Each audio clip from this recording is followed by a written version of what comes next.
परमेश्वर क्या बताते हैं, होले सुहागण सुरता त्यार तुझे माल्य के घर जाना है। अब सुहागण कौन है और कुंवारी कौन है?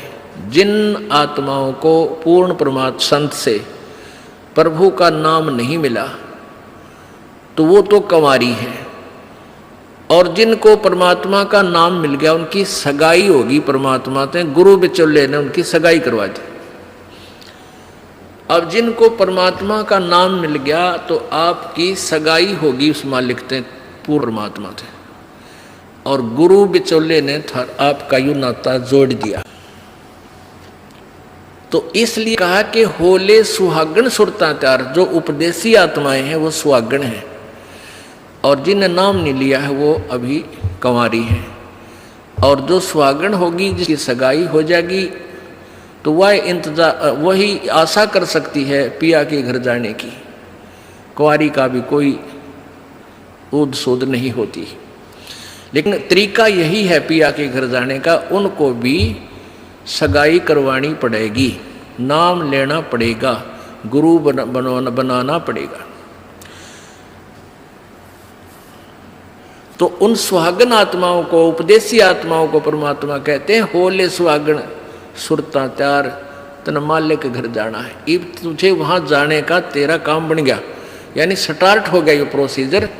ब्याह भी होगा, सगाई हुई है तो ब्याह भी होगा, ब्याह होगा तो फिर सारा काम होगा, पति के घर भी जाएंगे। तो हम स्टार्ट कर चुके हैं, हमारा काम शुरू हो गया।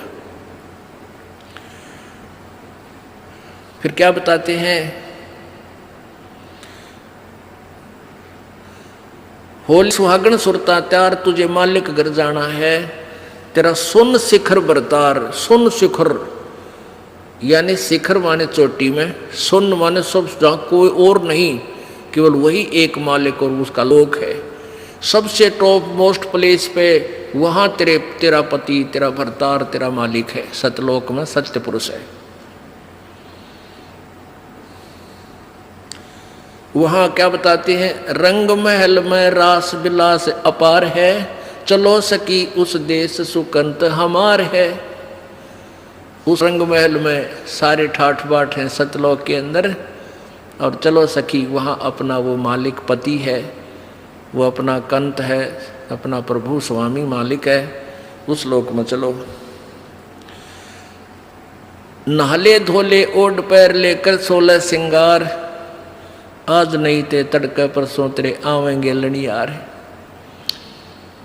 अब नहाना क्या है, धोना क्या है, इस सत्संग रूपी दरिया में, गंगा में अपने अंतःकरण के मैल साफ करे।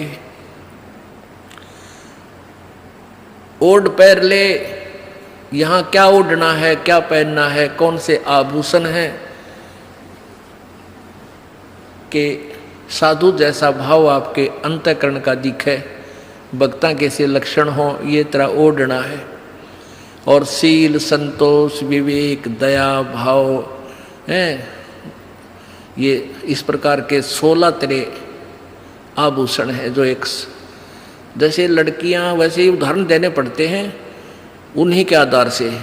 लड़कियां शादी जब हो जाती है तो आभूषण पहनती हैं इसलिए कि तू अपने पति को अच्छी लगेगी। तो परमात्मा हमारा पति है, वो हम उसको कैसे अच्छे लगेंगे जब हमारे ये आभूषण होंगे। नम्रता होगी, दया होगी, शील, संतोष, विवेक से हम चलेंगे, किसी की आत्मा नहीं दुखावेंगे, हैं, दान धर्म करेंगे, सेवा करेंगे, तो तब उस मालिक को हम अच्छे लगेंगे, पसंद होंगे, तब वो हमें स्वीकार करेगा।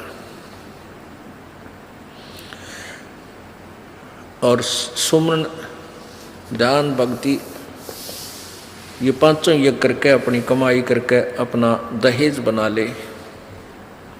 फिर क्या बताते हैं, आज नहीं ते तड़के परसों, या अब तेरा कभी ना कभी जाने का समय अवश्य आएगा। तेरे साथ की कितनी जाली तू क्यों लारी वार, और गुड़िया खेलत न जन्म खो दिया लाया नहीं विचार। पहले हम बालक से थे, आजकल तो वो सारा छूट गया प्रोसीजर, तो मॉडर्न सिस्टम हो गया। बालक खेल भी गेला, कंप्यूटर तो खेल रहे हैं। पहले क्या था, हम छोटे छोटे बालक थे उस समय, जैसे दहेज देते थे लड़कियों को, तो उनका क्या देश था, ऐसे कोई क्या करते थे, लड़की को भेजना होता था तो उसके लिए कपड़े लाते, तो उसको क्या बताया जाता था कि इसको आगे वाली इसकी जो ना सास ननंद पितृ और आसपास की जितनी लेना देना होता है, तो उनकी न्यों क्या करते, 40 तीड़ अग्निया की लाइयो, 40 सूट। तीड़ तना समझते होंगे आजकल के बच्चे, पहला घाघरा हुआ करता है सब बारह, और उसको ऊपर एक कुर्ता एक चुंदड़ी उसने तिल बोलिया करते। तो न्यों क्या करते, ये 40, और पहले दिखा करते उसको भेजने से पहले लड़की को, गांव की औरतें आती थी गीत गाती हुई, और वो देखा करती ये 40 तगलियाँ की हैं, ये 20 पछलियाँ की हैं, ये फलानियाँ की हैं, ये छोरी के हैं, ये दूसरे ससुरे की हैं, तो ऐसे बताते थे।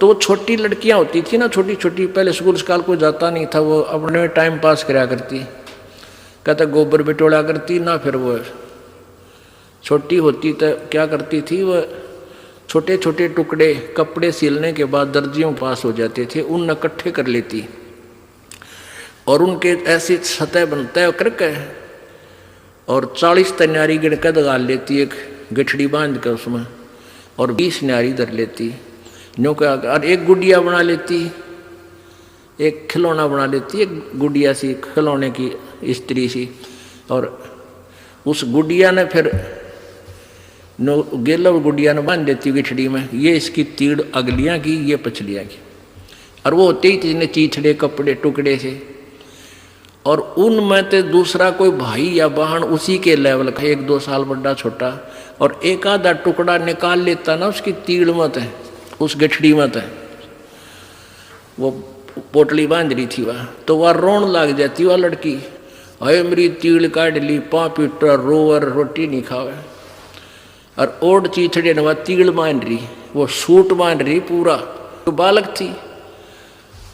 और जब उस बेटी वाली लड़की बड़ी हो जाती है, युवा हो जाती है, और फिर उसका ब्याह हो जाता है, उसका शादी हो जाती है, विवाह हो जाता है, फिर उसको वो ओरिजिनल तिल मिल रहा है, वास्तविक तिल मिल रहे हैं, उसने वो सूट मिल लेंगे 10-20 जो अभी उसके होते थे, तो फिर वह गुड़िया लाना खेला है, क्योंकि वह सैनी होगी, वो मैच्योर होगी। तो पुण्यात्माओं, परमात्मा हमें क्या बताना चाहते हैं कि तुम यहाँ जो बेटा बेटी कार कोठी संपत्ति जोड़ने में जो तुम खेल खेल रहे हो, ये गुड़िया वाला खेल है। और जब आप इतने मैच्योर हो जाओगे, आपका ज्ञान इतना स्वस्थ हो जाएगा, आपको ये पता लग जाएगा कि ये सब नकली सांग है, झूठा सुख है, अस्थायी टेम्परेरी रिलेशन है हमारा यहाँ पर, और हमारा स्थान सतलोक में है। तो फिर आप इन गुड्डा गुड़िया के खेलने की फिर इच्छा नहीं कर सकते, सपने में भी नहीं कर सकते। अब जवान लड़की जब उसका ब्याह हो गया और उसके बाद वो ओरिजिनल सूट उसने मिले हैं, फिर उसने वह खेल कर दिखा दे गुड़िया गिला, कदे नहीं खेल सकती। तो आपको जब ये रह कर ये ज्ञान इसलिए सुनाया जाता कि आपका इन गुड्डा गुड़िया के खेल से मन हट जा, आप इतने मैच्योर हो जाओ, आपको वास्तविकता का पता लग जावे।